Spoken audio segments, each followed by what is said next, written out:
Bismillahirrahmanirrahim. Alhamdulillahirabbil alamin wassalatu wassalamu ala asyrafil anbiya'i wal mursalin wa ala alihi wa sahbihi ajma'in. Para jamaah sekalian, pertama-tama kami ingin mengucapkan salam penduduk surga, yaitu assalamualaikum warahmatullahi wabarakatuh. Waalaikumsalam warahmatullahi wabarakatuh. Di depan kita, alhamdulillah sudah hadir dua pemuda putra Cilegon asli yang alhamdulillah diberi anugerah oleh Allah Subhanahu wa taala untuk menuntut ilmu di kota Nabi. Yang pertama ini mahasiswa S1 yaitu Muhammad Abdi Ghifari. Yang sebelah sini ya, Muhammad Abdi Ghifari ini lahir di Cilegon 30 Mei 2001 dan tinggal di Cigading. Beliau melewati pendidikannya di TK Karya Mandiri, sama ya di Cigading ya, Pak ya. Di Wanasari. Di Warnasari. Kemudian juga SD di Hidongdong. Kemudian SMP pernah mondok di Ponpes Darul Mustafa. Kemudian SMA mondok juga ya, Pak ya. Pusat Kajian Al-Qur'an Darul Falah, Temanggung, Jawa Tengah. Nah kemudian selepas SMA pernah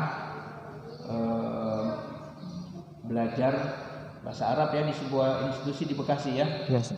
Nah kemudian setelah itu beliau alhamdulillah diberi kesempatan oleh Allah untuk belajar di Universitas Islam Al-Azhar Mesir sampai 4 semester. Nah kemudian mulai Januari atau Februari?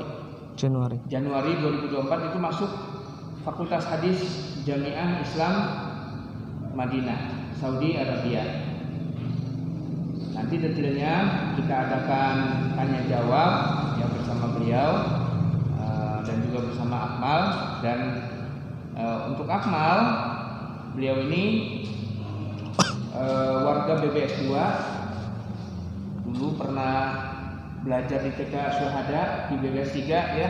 Kemudian SD pernah di Binbas Yogyakarta sampai kelas 4 ya? 4 SD.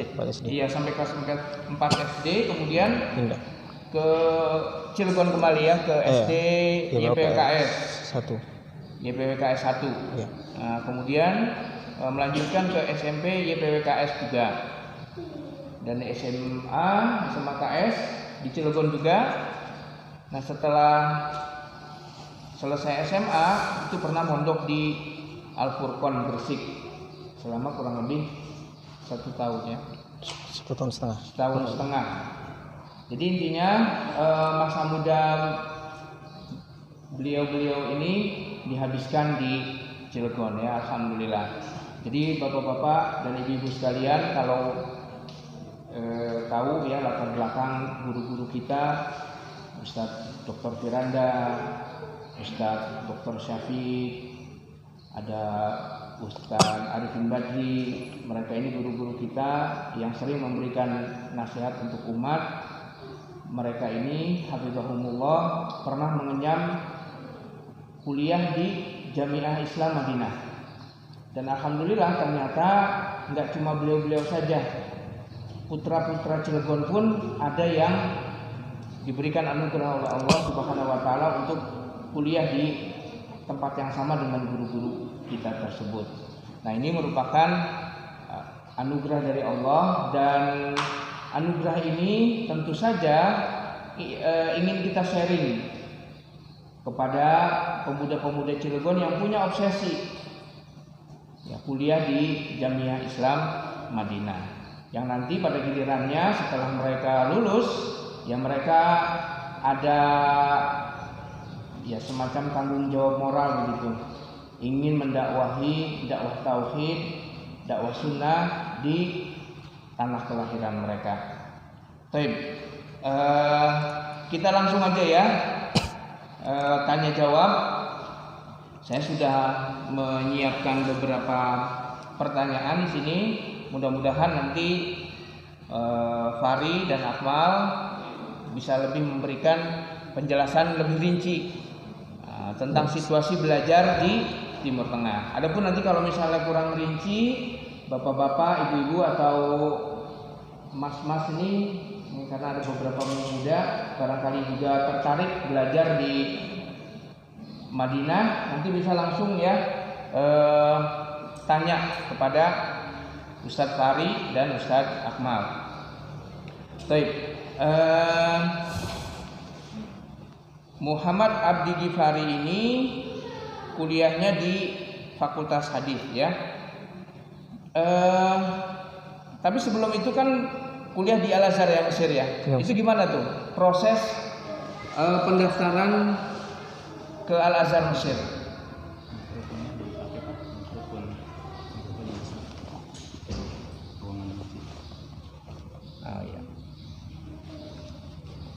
Bismillahirrahmanirrahim. Assalamualaikum warahmatullahi wabarakatuh. Barakallahu fikum. Baik, di sini saya akan menjelaskan bagaimana sih tata cara pendaftaran untuk bisa kuliah di Mesir ya. Tentu akan jauh berbeda dengan di Madinah ya. Di Mesir ini akan ada tes-tes yang disediakan oleh Kemenag. Jadi kita mendaftar melalui Kemenag, Diktis Kemenag, kita melalui websitenya. Jadi kita mendaftar situ online dengan persyaratan ijazah tidak melewati 3 tahun dan juga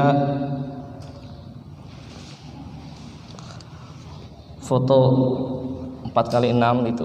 Jadi kita mendaftar melewati situs Kemenag itu. Kemudian setelah mendaftar akan diadakan tes oleh Kemenag berupa tesnya tes tulis, berupa qawaid, nahwu, balaghah, qiraah, banyak sekali. Dan juga ada tes lisan, tes lisan. Dan juga ada tes TKW, tes wawasan kebangsaan. Nah, tes wawasan kebangsaan ini cukup menarik, Ustaz. Kadang pertanyaan-pertanyaan ini cukup menyinggung terhadap jawaban kita. Misalkan kadang dari Kemenag sendiri itu menanyakan gini, apa pendapat kamu tentang tahlilan gitu kan. Jadi kita yang selaku sudah paham sunnah ini menutup diri gitu kan. Jadi teman-teman kalau ingin mendaftar ke Al Azhar ya kita harus pertengahan terhadap menjawab apa yang ditanyakan oleh Kemenag gitu kan. Gitu. Jadi begitu teman-teman. Dari pendaftaran Al Azhar pun banyak jalurnya Ustaz. Ada jalur kedubes. Kedubes ini menyediakan beasiswa 30 mahasiswa yang mendapatkan beasiswa. Jadi syaratnya biasanya dari kedubes ini akan mengasih judul untuk dibikin insya, karangan. Jadi siapa yang lolos seleksi maka akan mendapatkan beasiswa. Begitu. Masya Allah. Baik ya. Nah sekarang giliran Akmal ya. Dulu juga pernah nih Akmal kita undang talk show seperti ini. Beliau, Anda masih ingat sewaktu pendaftaran istilahnya tuh muqabalah dibantu oleh putra Cilegon yang lainnya, kebetulan tetangga ya, sama-sama BBS 2, Ustadz Ahmad Fahrisan yang sekarang sedang menempuh jenjang doktoral S3. Nah gimana tuh setelah dari Al-Furqan proses muqabalahnya gimana Akmal? Apa benar ya tadi itu yang saya sampaikan gitu? Coba kita dengar detailnya bagaimana? Terima kasih. Bismillah. Bismillah. Kalau untuk sekarang Universitas Madinah itu tidak menyediakan muqabalah. Jadi berbeda dengan sewaktu ketika saya mendaftar.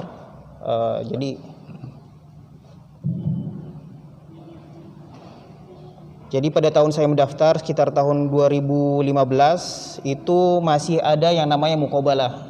Jadi ada muqabalah yang diadakan di Indonesia dan ada pula muqabalah yang diadakan di Madinah langsung. Kebetulan saya diizinkan untuk berangkat ke Madinah dan melakukan muqabalah, dan alhamdulillah 2016 saya langsung keterima. Akan tetapi sekarang muqabalah itu ditiadakan. Jadi untuk pendaftaran ke Madinah itu sekarang menggunakan ada website khususnya, Pak. Ya, jadi ada website khusus untuk mendaftar di universitas di Timur Tengah, dan itu sistemnya sekarang sangat berbeda. Mungkin sistemnya lebih seperti kita mendaftar, akan tetapi kita bisa jadi kita diterima di Universitas Madinah atau keterima di Universitas Ummul Qura atau di Jeddah, atau di Jeddah itu ada Universitas apa di Jeddah? King Abdul Aziz, dan ada pula Jamiatul Imam di Riyadh. Di Riyadh. Jadi sekarang itu sistemnya adalah kita mendaftar di website pemerintah, nanti mereka yang akan men-sharing nama-nama yang terdaftar dan nama-nama yang diterima, kemudian mereka pula yang akan menyebarkan nama-nama ini di universitas-universitas tertentu. Jadi sekarang kalau misalkan ada yang ingin daftar Universitas Madinah, itu bisa jadi keterima di Universitas Madinah dan bisa jadi dia keterima di universitas lain. Seperti itu ringkasannya.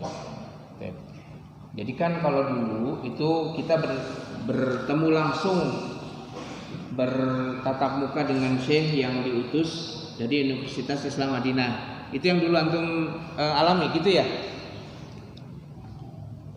Iya, kalau dulu muqabalah itu kan sebenarnya wawancara gitu kan. Kita datang ke sana bertemu dengan para syekh, melihat apakah orang ini berhak untuk belajar di Universitas Madinah.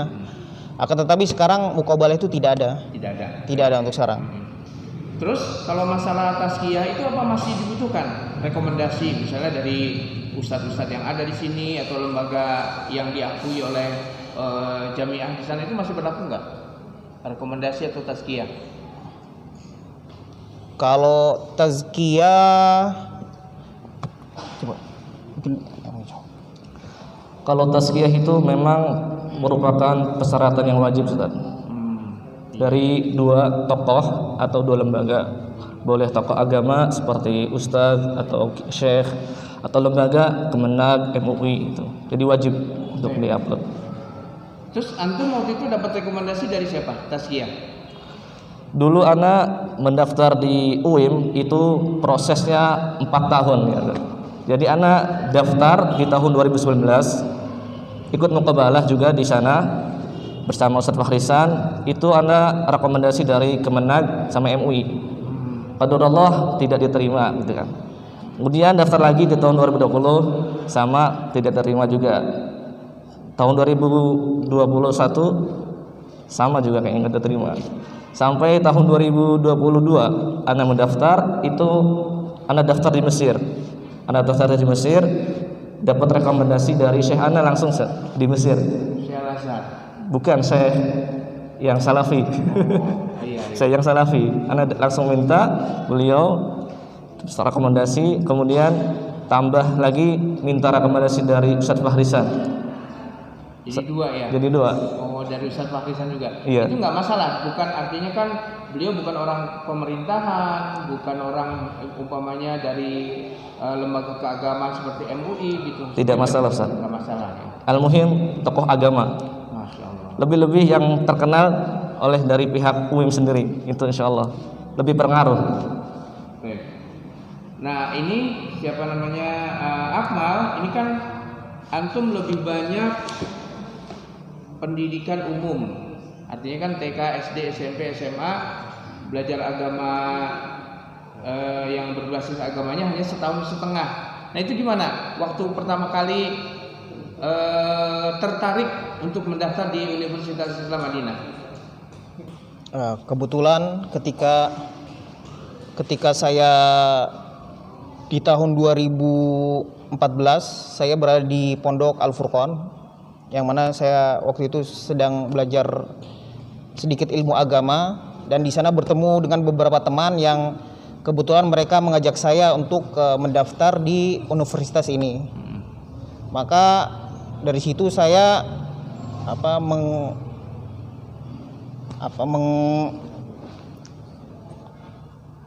mengapa Memotivasi diri. memotivasi diri atau memberanikan diri untuk mendaftar di Universitas Madinah, yang mana saya sendiri melihat bahwasannya diri saya banyak kekurangannya, dan bahasa Arab pun waktu itu saya sama sekali dimulai dari nol.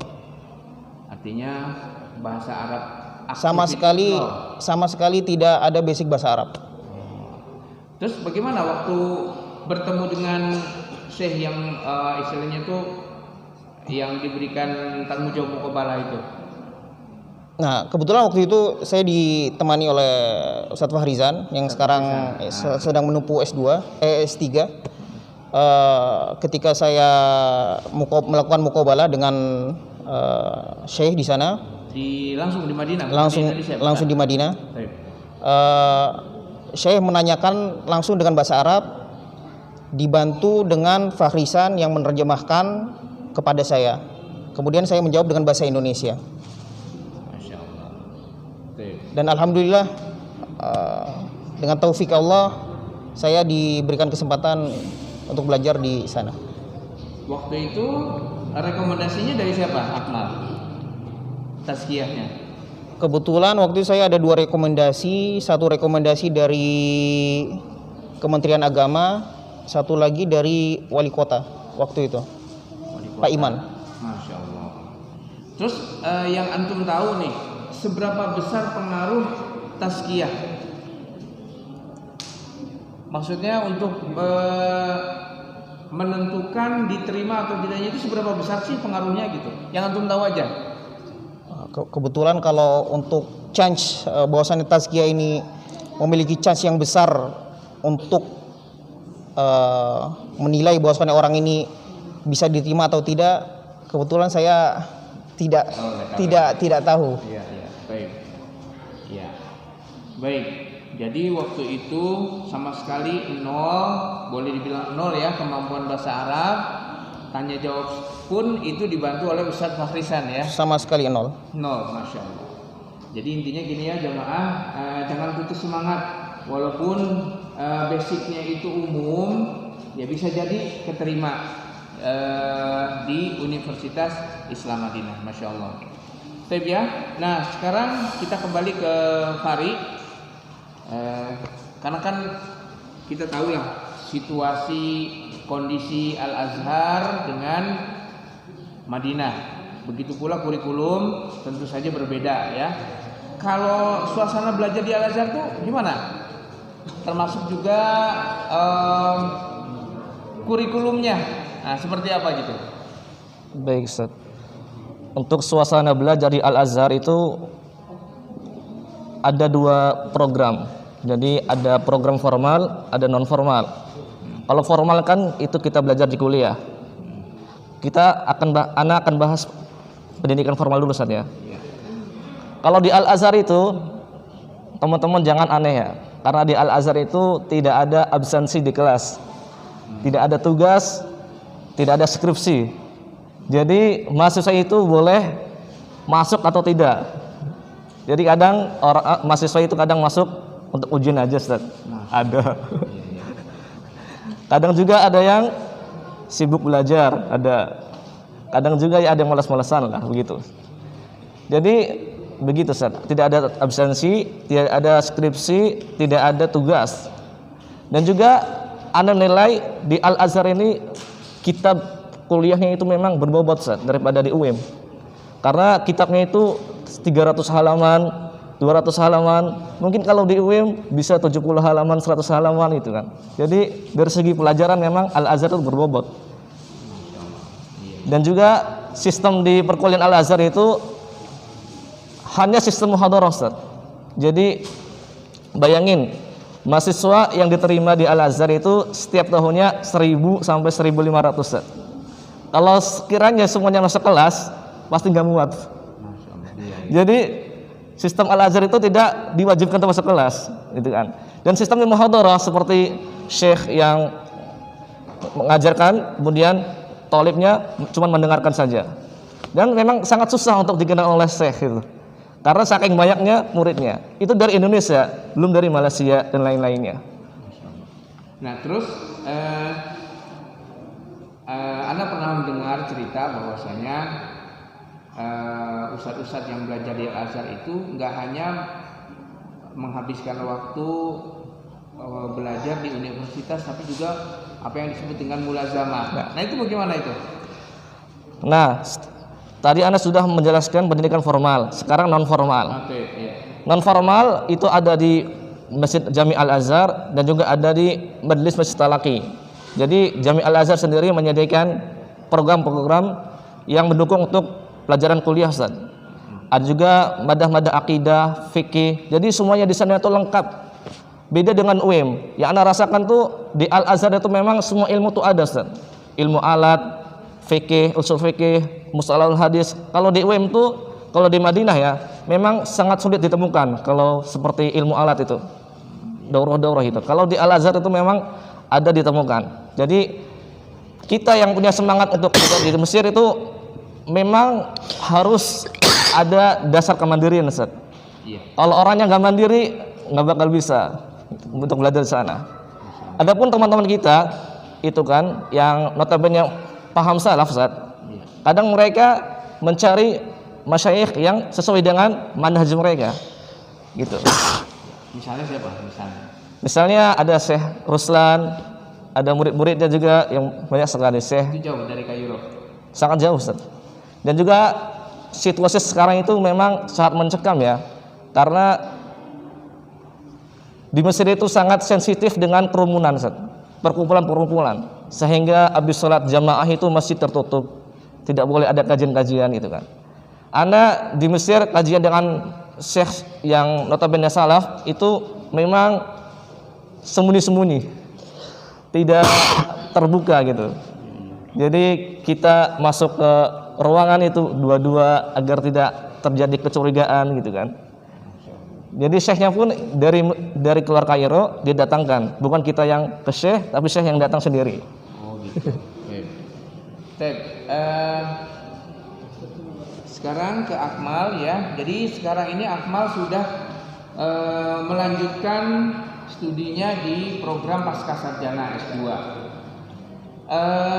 Waktu kuliah S1 itu gimana situasi, kondisi dan juga ya bisa sharing di sini sistem belajarnya bagaimana? Kalau di Indonesia itu kan kalau yang namanya kuliah itu disesuaikan dengan kesediaan dosennya. Kadang jam 8 kuliah, kemudian jam 10 sampai jam 12 gitu, itu tidak ada kuliah. Itu dulu saya ya mengalami seperti itu. Nah ini kalau di Universitas Madinah itu gimana? Kalau di Universitas Madinah, bagaimana kita belajar itu adalah kita berjalan di atas ada namanya tawsif, tawsif muqarrar namanya. Jadi setiap madda itu, setiap pelajaran para dosen itu akan memberikan kepada murid-muridnya tawsif itu juga dari kuliah. Dari setiap perkuliahan akan memberikan dosen dan murid-muridnya itu atau para mahasiswa namanya tawsif setiap madda. Jadi di situ kita bisa akan melihat apa sih yang akan kita pelajari di satu semester ini. Contohnya, misalkan di nahwu, misalkan bahan pertama, thalib atau mahasiswa harus menguasai mubtada dan khobar. Kemudian diberitahukan di tawsif itu juga nanti ada dituliskan maroji'nya. Misalkan contohnya Audhul Masalik atau Nahwul Wafi. Jadi kita harus membaca tentang mubtada khobar ini sebelum kita masuk ke kelas. Karena di kelas itu di perkuliahan di sana itu lebih ke kita melemparkan pertanyaan dan memberikan opini kita tentang apa yang kita pelajari di pekan ini. Seperti itu contohnya. Hingga semester selesai. Tapi kalau perkuliahan dari pagi sampai siang itu artinya rutinitas itu seperti itu gitu. Dari jam berapa? Dari jam 7 sampai zuhur atau kuliah itu tergantung jadwal kuliah begitu. Kalau Setiap harinya rutinitas kuliahnya. Kalau jadwal pelajarannya, jadwal kuliahnya. kebetulan kalau misalkan di kuliah saya, karena saya kuliah bahasa, mahasiswanya tidak terlalu banyak seperti kuliah syariah, karena di kuliah syariah itu ada kelas pagi dan kelas malam. Tapi kalau misalkan di perkuliahan saya, di kuliah bahasa dan sastra itu hanya pagi saja. Pagi. Ya. Dan SKS yang diambil untuk satu semester itu kira-kira 18 jam sampai 24 jam. 24 jam maksimal. Oke. Oh iya. Jadi kalau di fakultas lain karena mahasiswanya banyak, ada perkuliahan pagi, Ada perkuliahan sore. ada perkuliahan sore. Masya Allah. Akan tetapi kalau di kuliah bahasa dan mungkin Quran itu hanya pagi saja. Nah, terus sama dengan tadi pertanyaan ke Fari, ada yang formal, ada yang non formal. Kan kita juga dapat obrolan-obrolan dari para asatidz bahwasanya masyaikh juga membuka majelis, tapi bukan di jamiahnya, di Masjid Nabawi. Itu gimana? Antum juga aktif juga atau gimana? Kebetulan di Madinah itu kita diberikan fadl ya, untuk bisa pertama fadl bahwasannya untuk belajar di Universitas Madinah, untuk bisa belajar di Universitas Madinah, itu yang pertama. Fadl yang kedua adalah kita bisa pergi ke Masjid Nabawi dan mencari para masyaikh yang mungkin kita bisa mengambil faidah banyak dari mereka. Sedangkan para masyaikh itu sangat banyak. Di situ mereka ada yang mengajarkan akidah, mengajarkan fikih, usul, mengajarkan juga miros, qiraat, Quran, dan lain-lain gitu kan. Dan itu tidak mungkin untuk seorang mahasiswa itu untuk semuanya. Iya, mengambil semuanya karena manusia itu terbatas. Iya. Kuliah saja sudah berat gitu kan. Iya. Apalagi ditambah dengan kita mengambil pelajaran yang sangat banyak di Masjid Nabawi, dan itu saya melihat kurang efektif. Terus antum kan setiap orang tuh punya kecenderungan masing-masing. Oh, saya lebih suka mendengarkan ceramahnya Ustadz Fulan daripada Ustadz Alan misalnya. Nah, kalau antum lebih memilih siapa? Itu kan banyak tuh. Ada Syekh Abdul Razak, ada Syekh Sulaiman Ar-Ruhaili. Yang sekarang antum istilahnya lebih milih gitu. Ada nggak? Kita kepoin aja gitu. Kalau kebetulan saya lebih berfokus kepada Al-Quran. Al-Quran. Iya. Di Masjid Nabawi. Di Masjid Nabawi saya bermulazamah, namanya ada Syekh Ahmad dari Mesir. Alhamdulillah saya mengambil ilmu tajwid dan membenarkan bacaan-bacaan saya dari Syekh Ahmad ini di Mesir. Dan sampai sekarang Syekh Ahmad masih ada di sana. Dan Syekh ini saya lihat sangat luar biasa karena ada beberapa Syekh, maksudnya pengampu Al-Quran yang ada di Masjid Nabawi, mereka itu saya melihat kurang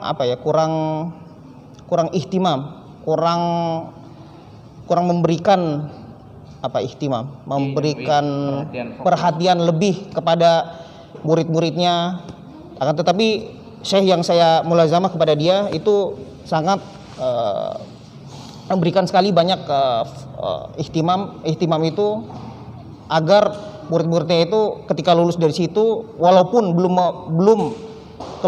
belum menyelesaikan Al-Quran, tapi dia sudah bisa membaca Al-Quran dengan baik dan benar. Jadi itu fokus sama tajwid ya, bukan hafalan, bukan? Hafalan juga. Hafalan. Iya. Oh, hafalan, tajwid dan ya. Oke. Jadi antum punya target bersama beliau itu menyelesaikan 30 juz, mungkin begitu targetnya atau gimana? Targetnya kalau kebetulan waktu itu saya targetnya hanya ingin membaca Al-Quran dengan baik dan benar. Okay. Tajwid pun beristifadah kepada dia dengan ilmu tajwidnya. Dan alhamdulillah saya sudah mendapatkan itu. Dan kebetulan sekarang saya beristifadah kepada syekh saya ini sekitar mungkin 3 tahun. Dan sekarang saya sudah mencukupkan itu. Masya Allah. Ya, alhamdulillah. Baik. Baik. Sekarang kembali ke Fahri ya. Ini masalah beasiswa, kemudian juga mungkin biaya hidup. Yang saya tahu, ini kalau salah nanti tolong dikoreksi. Kalau di Al-Azhar itu kan hanya biaya SPP kuliahnya aja yang gratis. Adapun biaya hidup itu katanya masing-masing. Itu betul nggak? Beda dengan Universitas Islam Madinah. Itu bagaimana tuh? Betul Ustaz. Jadi di Al-Azhar itu memang kuliah itu gratis kan. Iya. Cuman untuk biaya hidup itu ditanggung masing-masing. Termasuk tempat tinggal. Termasuk tempat tinggal, makan sehari-hari, Itu ditanggung oleh mahasiswa sendiri. transportasi dan juga iqamah tiap tahunnya gitu kan. Ditanggung masing-masing. Akan tetapi di Al-Azhar ini di Mesir ya umumnya banyak peluang beasiswa Ustaz. Bisnis. Beasiswa. Banyak beasiswa. ada beasiswa di sana. Oh, iya. Di Mesir sendiri. Itu ketika seorang mahasiswa yang sudah mendapatkan nilai mumtaz dan jayyidan itu bisa daftar dan bisa insya Allah dapat. Kalau mahasiswanya sudah dapat mumtaz dan jayyidan. Oh iya. Jadi Dari pihak universitas. ya pihak lembaga-lembaga di Mesir Baik. bagi mahasiswa Azhar. Berupa beasiswa itu berupa uang saku, ada juga asrama itu. Insya Allah. Nah, kalau di Madinah? Kalau di Madinah ini gratis Ustaz. dari uang saku, asrama dan juga ada uang badal. Uang badal itu uang ganti ketika kepengurusan awal kedatangan. Nanti diganti lagi Ustaz. Oh iya. Karena awal-awal itu biaya sendiri. Iya, biaya sendiri. Nanti badalin Ganti badalin diganti lagi. Ada juga uang kitab per tahunnya. per tahun. Ada juga uang yang bagi siswa prestasi. Ada juga dikasih tunjangan Masya bagi yang dapat mumtaz gitu kan. Allah. Terus kalau ini umroh haji dapat nggak? Umroh haji pribadi. Pribadi ya, Masya Allah. Iya. Akan tetapi tidak nunggu. Kalau di Indonesia kan Oh, menunggu. nggak ada keuntungannya, nggak ada waiting list Nggak istilahnya ada. ya. Begitu maksudnya ketika antum ada biaya daftar haji tahun itu juga langsung bisa. Iya bisa. Kalau Masya Allah. Ya, yang penting uangnya ada ya. Baik. Coba Akmal, udah berapa kali haji Mal? Selama di sana? Alhamdulillah baru 1 kali. Baru 1 kali. Baru, Tapi boleh kan berulang-ulang kan? Asal ada uang itu tuh gimana? Kalau peraturannya sih di sana itu setiap orang yang memegang kartu KTP, atau kita sebut di sini, kalau di sini KTP ya. Kalau di sana disebut dengan iqomah untuk orang yang selain Saudi. Tapi untuk orang Saudi itu adalah namanya huwiyah ya. Iya. Ya KTP gitu kan. Oh iya. Jadi orang yang tinggal di sana itu dibolehkan untuk menunaikan haji setiap 5 tahun itu hanya sekali saja. Jadi dibataskan ya? Dibatasi ya? Iya, tetap dibatasi walaupun mereka tinggal di Saudi. Masya Allah, iya. Sedangkan kalau ingin nekat ya melakukan, mereka ada sebagian orang yang melakukan haji namanya haji koboi, dan itu sangat beresiko gitu kan. Iya, betul. Ya. Baik. Nah, di awal kan saya singgung Akmal sekarang melanjutkan studinya S2. Nah, itu gimana prosedurnya mendaftar di S2 itu? Alhamdulillah saya diterima S2 tahun ini untuk ajaran tahun 2024 yang akan dimulai pada bulan Agustus. Ya. Kebetulan saya S2 di kuliah Bahasa dan Sastra, Bahasa Arab. Ya. Nah, sedangkan untuk pendaftarannya, maka orang mahasiswa yang ingin melanjutkan studinya ke S2, sekarang di situ ada 3 kriteria. Yang pertama, mahasiswa itu harus menjaga nilai average tiap semester pada nilai yang sangat tinggi. Itu minimal jayyidan mungkin ya. Kalau dikonversikan itu pakainya skalanya berapa? 5. Kalau di sini kan 1 2 Mungkin. 3 4. Kalau di universitas di Indonesia itu. Jadi kalau IPK 4 itu yang sudah tertinggi kalau di Indonesia. Nah, kalau sana gimana? 1 sampai 10 atau 10 sampai 100 atau gimana? Kalau di sana IPK 5. 5. Iya, 5. Oke. Maka kalau untuk ingin mendaftar S2, kalau tidak salah minimum IPK-nya 3,75 kalau tidak salah. 3,75. Itu mungkin jayyid ya. Cuman untuk persaingan itu sangat-sangat rendah sekali. Karena 3,75 itu Iya, berisiko ya. beresiko tidak diterimanya. Diterimanya ya, betul. Karena saingan kita rata-rata ya 4 minimal kan. 4 ke atas. Iya. Dan yang kedua di situ ada namanya ujian kemampuan dasar. Nah, ujian kemampuan dasar ini lebih tepatnya seperti kemampuan dasar matematika, kemampuan dasar cara berpikir, terus juga kemampuan dasar jadi melihat nas, ada namanya misalkan cerita, ada kalimatnya salah, kita perbaiki, seperti itu. Jadi kemampuan dasar namanya. Dan kriteria ketiga adalah ketika kita masuk untuk ujian S2-nya itu. Ya, baik. Sekarang ya kembali ke Fahri. Tadi kan Akmal udah menceritakan kegiatan non formalnya di di Masjid Nabawi. Kalau antum ada nggak kecenderungan gitu? Saya mulazamah sama Syekh ini. Jadi selama kurang lebih 6 bulan ya di sana Yes. itu. Apa masih fokus kepada pendidikan formal di Jamiah? Kadang Anda lebih fokuskan ke formal, namun kadang juga kalau ada madda akidah Anda lebih ikut ke syekh yang mengajarkannya. Oh, jadi Fokus ke akidah. lebih tertarik ya Iya. kepada. Itu siapa? Antum yang pilih di sana? Dulu ada Syekh Ibrahim bin Amir Ar-Ruhaili yang ngajar akidah Al-Qadariyah gitu, anak ikut gitu, walaupun telat. Oh, di sana ya. Itu jadwalnya apa? Ba'da asar atau ba'da maghrib? Justru pada Isya sampai Ba'da jam 10 Isya. malam. Oh, gitu. Kalau nggak salah kan ada jadwal-jadwal juga ya? Ada, yang ba'da asar, Ada. ada yang ba'da maghrib, Nah, ada yang ba'da isya, betul ya? iya, Kalau ba'da subuh nggak ada? ada juga. Ada juga Ada. di Masjid Nabawi itu. Termasuk Syekh Abdul Razak yang ada ngajar Riyadhus Shalihin di Nabawi Maksudnya ba'da subuh itu? pada subuh. Pada subuh, Masya Allah. Taib. Jamaah sekalian, itu dari saya. Semua kepo saya udah saya sampaikan ya. Silakan barangkali ada yang ingin nanya lebih lanjut ya kepada dua pemuda Cilegon ini, kami persilahkan.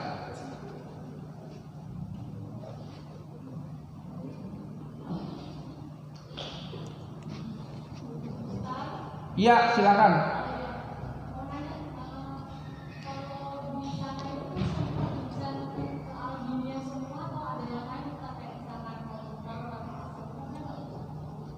Kedengeran nggak? Fakultasnya bagaimana? Diulangi lagi Om.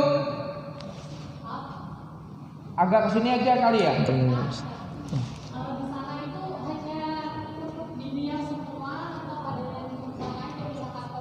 Fakultas, ada fakultas di sana. Jurusan. Kebetulan alhamdulillah di sana di Novi Madinah ada dua opsi, yaitu opsi pertama diniyah.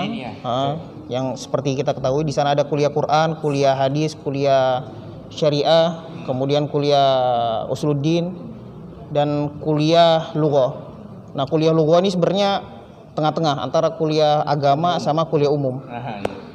Dan di sana juga ada perkuliahan umum yang meliputi mungkin yang saya ketahui di situ ada kuliah teknik sipil, ada kimia, biologi, komputer juga ada. Mungkin itu saja yang Itu yang di Madinah atau di universitas lain? di Universitas Madinah, dalam Universitas Madinah. Karena kebetulan fakultas mereka di sebelah bangunan fakultas saya. Baik. Bahasa pengantarnya bahasa Arab. Kalau untuk yang umum mereka bahasa Inggris. Dan orang yang peminat yang ingin mendaftarkan di fakultas umum, maka disyaratkan untuk memiliki sertifikat TOEFL. Ya. Ya. Insyaallah. Sama. Sama, iya. Sama semuanya beasiswa full. Ya, jadi untuk fasilitas beasiswa itu nggak ada bedanya ya dengan fakultas yang tadi diniyah ya? Tidak ada bedanya. Mungkin yang akan jadi pembeda adalah pertama bahasa pengantarnya mereka menggunakan bahasa Inggris. Iya. Kemudian yang kedua periode lama belajarnya. Mereka kalau tidak setahu saya ada 5 tahun. Kalau di diniyah? Kalau di diniyah normalnya 4 tahun. 4 tahun. Karena mereka ada namanya ada mustawa tamhidi namanya. Sanah tahdhiriyah. Awal-awal gitu maksudnya semacam Sanah tahdhiriyah. semacam ini bukan apa namanya idad itu? Iya. Iya, semacam ida gitu. Mereka jadi idad, iya menggunakan bahasa Inggris, kemudian nanti setelah lulus sanah tahdhiriyah baru mereka memilih fakultas yang ingin dituju itu. Baik. Itu untuk semua universitas ya, yang selain diniyah mereka menggunakan bahasa pengantarnya bahasa Inggris ya? Untuk yang umum ya bahasa Inggris. Yang baik. Iya. Ada lagi yang mau ditanyakan? Karena memang kita acaranya dirancang dengan cara interaktif. Barangkali aja ada yang bapak-bapak, ya ibu-ibu yang tertarik anaknya sudah kuliah di sana gitu. Ya, Ustaz Haryadi, silakan.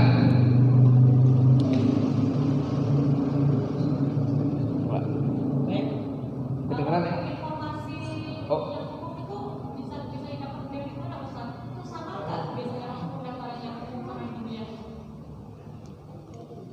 Kalau yang untuk umum itu sama saja pendaftarannya karena sekarang pendaftaran semuanya di Satu web pintu gitu ya? satu pintu semuanya. Oh, iya betul. Nanti baru ketika sudah keterima di sana baru kita ya kalau sebenarnya seperti itu ya. Milih jurusan. Di sana baru memilih jurusan. Oh, jadi ketika kita mendaftar kita nggak bisa milih tuh. Nanti di web itu kita milih universitas mana aja. Iya, dikasih opsi berapa opsi sih? Kalau Minimal 5. Minimal 5 ya. Maksudnya itu milih universitasnya aja atau universitas plus jurusannya? Enggak, nanti gini. Jadi ketika kita mendaftar di web pemerintahan itu, nanti kita diberikan pilihan untuk memilih universitas mana yang pendaftar itu inginkan. Misalkan contohnya Universitas Madinah, Universitas Thayyibah. Di Madinah itu ada Universitas Madinah, Universitas Thayyibah. Di Mekah ada Universitas Ummul Qura. Di Riyadh ada Jamiatul Imam. Nah, nanti pemerintah Saudi yang akan menaruh nama orang yang diterima ini di universitas tertentu seperti itu. Iya. Jadi maksud saya intinya begini, biar saya nggak salah. Kalau di Indonesia itu kan kita bisa milih. Saya mau masuk Universitas Indonesia Fakultas Kedokteran. Nah, kalau di sana kira-kira sama nggak kayak gitu? Oh enggak, kalau di sana keterima dulu. Keterima dulu, terus nanti mereka yang menentukan. Baru kita yang memilih jurusannya. Oh, gitu. Seperti itu ya? Iya. Jadi kalau misalnya pemerintah sudah menentukan nih keterimanya di Ummul Qura, tapi kita bisa milih jurusan gitu ya maksudnya ya? Jurusan yang ada di Ummul Qura. Oh iya. Masih ada Bu yang ingin ditanyakan Bu? Jadi tadi itu keterima dulu ke universitasnya dulu gitu ya? Iya, keterima dulu. Di situ adanya kita bebas seperti gitu maksudnya Ustaz? Seperti yang sudah saya beritahukan sebelumnya, kalau untuk universitas umum itu harus membawa sertifikat TOEFL, menyertakan sertifikat TOEFL. Iya. Ya, untuk yang umum. Masalah pilihan kalau udah keterima, nih misalnya kita nih udah keterima di Ummul Qura. Nah, jurusan-jurusan yang ada di Ummul Qura itu nanti bisa kita pilih gitu. Yang kalau udah keterima. Iya, seperti itu. Seperti itu. Iya. Kurang lebih seperti itu ya, Bu ya. Iya, Fan. Ya, Ustaz Haryadi silakan. Jadi yang akan tanyakan beberapa tahun yang lalu saya pernah informasi itu ya regulasi penerimaan mahasiswa di UIM gitu ya atau di Al Azhar tadi ya itu ada beberapa rekomendasi dari pondok pesantren gitu ya, kemudian dari ustadz gitu ya, kemudian ada yang dari putusan daerah, apa betul seperti itu? Misalnya nih dari Kalimantan gitu ya, dia membawa rekomendasi dari gubernur misalnya gitu ya untuk dipilihkan di sana gitu kan. Jadi ada putusan daerah seperti itu. Itu mungkin berkaitan dengan tazkiyah. Ya, untuk tazkiyah sendiri kebetulan saya waktu itu tazkiyah dari Kementerian Agama sama dari wali kota, dan alhamdulillah saya diterima. Iya, gitu. Tapi apakah tazkiyah itu sebab saya masuk Universitas Madinah? Allahu a'lam. Iya. Baik, ada lagi? Iya, silakan. Berkaitan dengan penerimaan kan kalau laki-laki muda, kalau untuk anak perempuan ini, apakah harus dikatakan dengan mahramnya, misalkan atau boleh seperti di Universitas Madinah? Mau jawab? Alhamdulillah di Saudi sendiri itu untuk syarat mahram itu sudah dihapus. Iya. Sudah dihapus, jadi boleh bagi para akhwat untuk mendaftar kuliah di sana, tapi bagi yang kampusnya menyediakan putri gitu ya. Iya.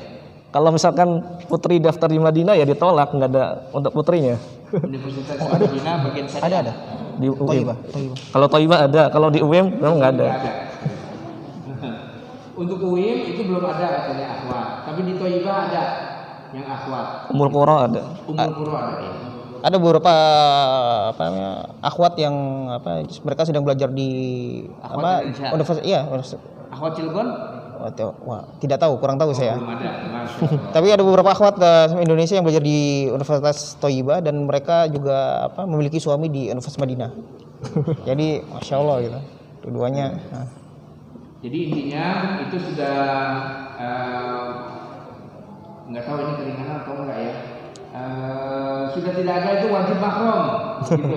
Sudah tidak ada lagi wajib mahram. Jadi kan kalau dulu wajib ada mahramnya gimana gitu. Alhamdulillah. Iya makanya nggak tahu nih. Ini anugerah apa musibah gitu ya, nggak bersama mahram. Mungkin kalau sudah diterima dijodohkan dengan anak UIM, Ustaz. Nah, itu alhamdulillah itu namanya anugerah. Baik. Jadi yang antum tahu yang ada perkuliahan untuk putri di mana aja tuh? Selain Ummul Qura, karena kan saya juga punya teman ustadz yang istrinya kuliah di Ummul Qura. Selain di Ummul Qura tuh di mana lagi? Tadi tuh apa namanya? Jamiatul Thayyibah. Jamiatul Thayyibah. Iya. Terus selain itu yang di Riyadh? King Abdul Aziz. King Abdul Aziz di mana? Di Riyadh, Jeddah. Di Jeddah. Kalau ini sih, kalau universitas selain Universitas Madinah, saya rasa itu di setiap universitas ada itunya untuk wanitanya. Untuk wanita dan untuk mahasiswa luar negeri gitu. Iya, boleh? untuk mahasiswa luar negeri juga banyak. Nah, iya. Oke, iya. Terlebih lagi di Universitas Nauro ya. Princes Nauro. Itu khusus akhwat. Ya. Khusus akhwat ya. Nggak ada putranya. Tapi sekali lagi ya, kalau umum itu pengantar yakin ya bahasa Inggris ya. Yeah. Bahasa Inggris. Nah, ini juga nggak tahu nih musibah apa anugerah nih. Pinter-pinter aja mungkin ya kalau misalnya kuliah di sana karena bahasa pengantarnya Inggris, jangan sampai tahunan tinggal di negara Arab tapi nggak bisa bahasa Arab gitu. Saya bayangannya ya seperti itu. Baik. Ya ada lagi yang ingin ditanyakan?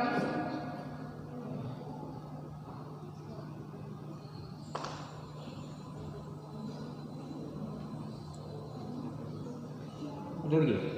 Oh enggak. Ibu-ibu? Oh iya, ya, Sabitan.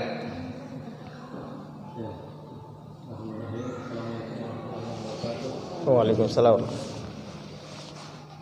Tadi tentang akhwat ya, yang ke internet informasi tadi sudah tidak diperlukan mahram lagi. Tadi apakah ini kabar gembira atau musibah gitu ya? Ya gimana Ustaz? Saya juga bertanya nih. Nah, berarti itu kebijakan dari pemerintah ya, dari Saudi. Nah, kebijakan ini apakah ada tanggapan dari para ulama gitu ya. Seperti yang kita pahami belajar di sini, perempuan kalau sudah jarak safar harus ada mahramnya gitu. Apalagi jaraknya jauh gitu ya.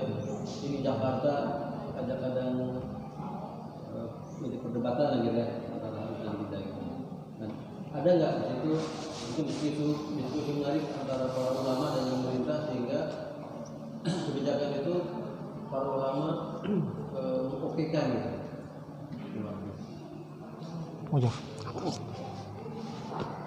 Kalau untuk kebijakan seperti itu ya, itu kan ada kebijakan pemerintah, ada pendapat para ulama, seperti itu kan.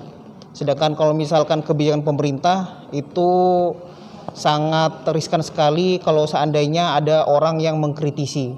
Karena saya sendiri punya teman gitu kan, punya teman Saudi yang bapaknya sekarang di penjara 20 tahun karena mengkritisi di mungkin salah satu platform salah satu kebijakan pemerintah, atau mungkin bukan satu kebijakan aja, dan dia mengkritisi kebijakan pemerintah yang sekarang ini. Maka dia langsung aja itu mereka menangkap bapak teman saya itu dan menjatuhi hukuman penjara kira-kira selama 20 tahun. Seperti itu. Jadi kita harus bijak dalam memilah mana itu kebijakan pemerintah, mana itu fatwa para ulama. Itu saja. Baik. Ya. Ya, ada lagi? Para pemudanya nih, ada yang ingin ditanyakan?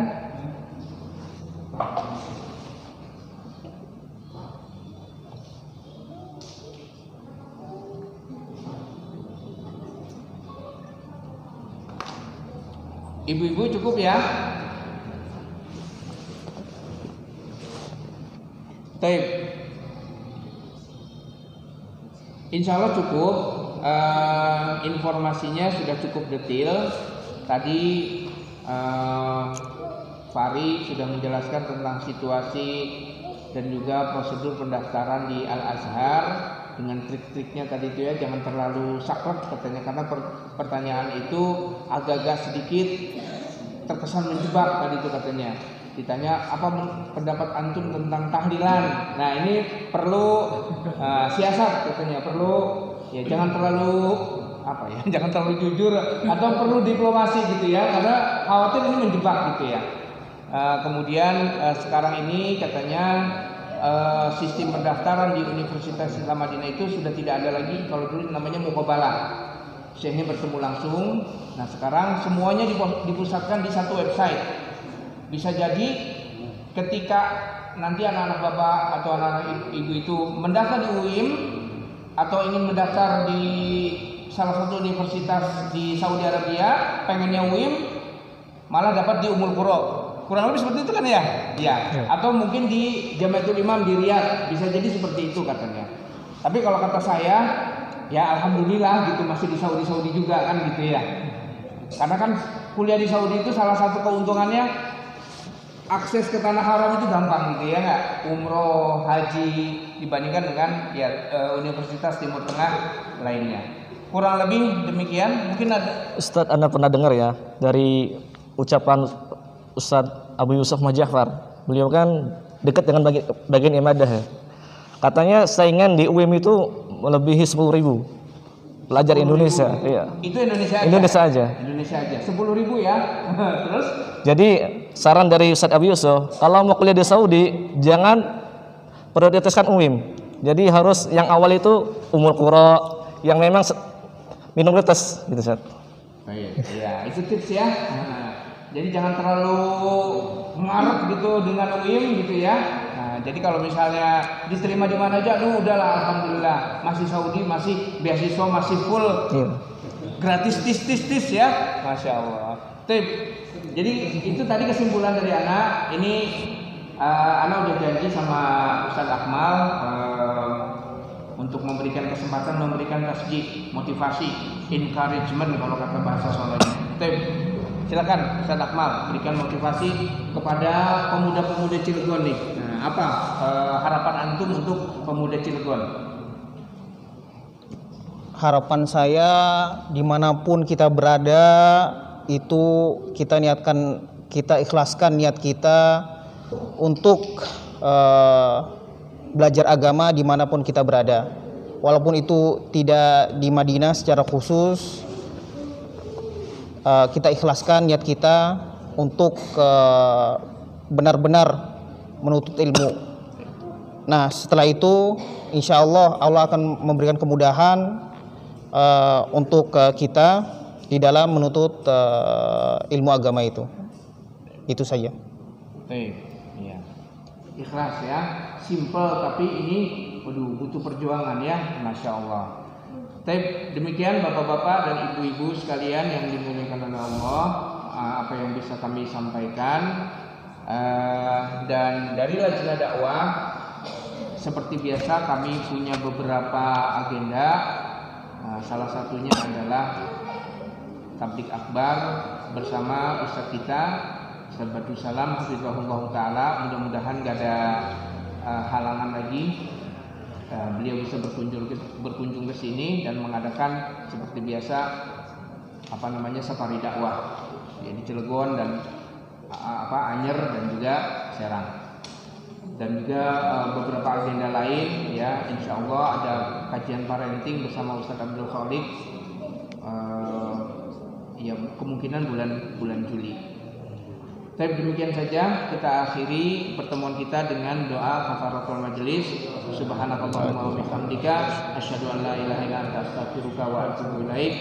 Wassalamualaikum warahmatullahi wabarakatuh. Waalaikumsalam warahmatullahi wabarakatuh.